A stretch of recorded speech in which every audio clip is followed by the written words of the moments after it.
அரியலூர் மாவட்டம் மைக்கேல்பட்டியில் வீடு புகுந்து டேபிள் ஃபேனை திருடிய நபர் வீட்டிலிருந்த 95 வயது மூதாட்டியின் கன்னத்தை கடித்துவிட்டு தப்ப முயன்ற போது கிராம மக்கள் சுற்றி வளைத்து பிடித்து போலீசில் ஒப்படைத்தனர். பிடிபட்ட நபர் காடுவெட்டான் குறிச்சியைச் சேர்ந்த அசோக் எனவும் மது குடிக்க பணம் தராததால் தனது தாத்தாவை கொலை செய்தவர் தற்போது சற்று மனநலம் பாதிக்கப்பட்டிருக்கலாம் என போலீசார் தெரிவித்தனர்.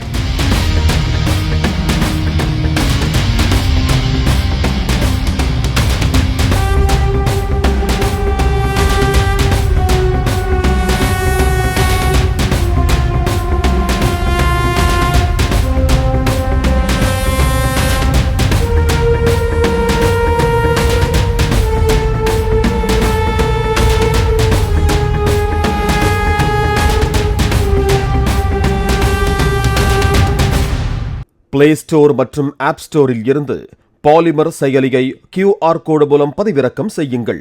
செய்திகளை உடனுக்குடன் பெறுங்கள்.